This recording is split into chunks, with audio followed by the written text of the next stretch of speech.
I'm in grade 7.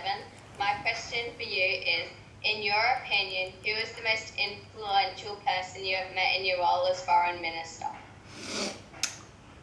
Okay, thank you very much for that question. It's a pretty important question because there are a lot of people that you meet who are influential in different ways. Some because they are powerful, because of the position they hold. Some because of the importance of the ideas which they represent.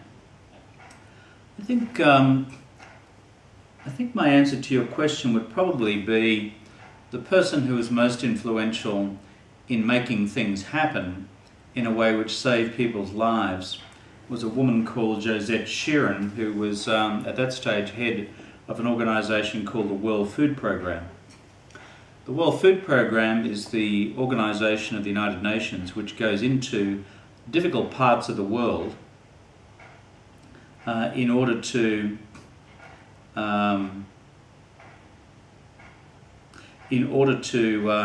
provide emergency food aid when there is either a crisis on, whether there's a war, or whether there is a drought or a flood.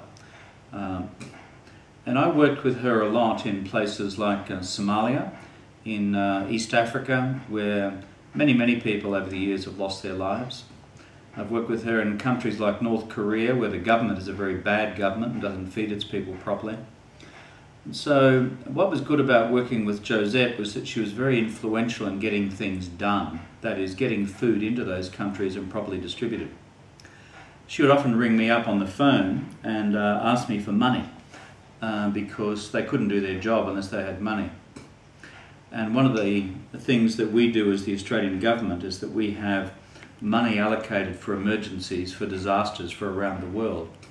And that comes from our foreign aid budget, which is provided by the taxes which your mums and dads pay for. But I was very pleased to be able to work with Josette because if I allocated money to her, she could get food into those difficult areas really quickly, people would be fed, and lives would be saved. So that's my answer. Josette Sheeran, head of the World Food Programme. My name's Romali and I'm in grade 7. My question for you is, what was an average day as Prime Minister like, and did you often miss dinner? That's a pretty good question.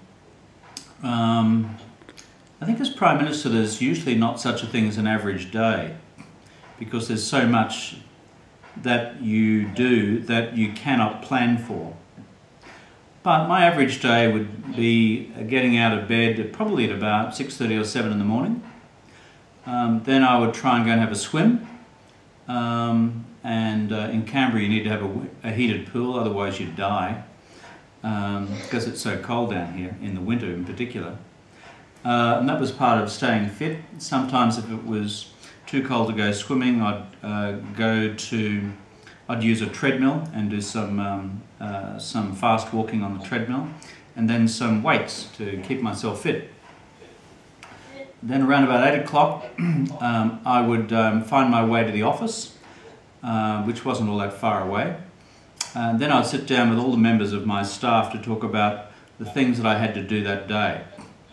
And they involved either papers I had to read in order to help make decisions, prepare for meetings with other people, including members of the cabinet, and on top of that also to prepare for whatever statements I had to make to the Australian media.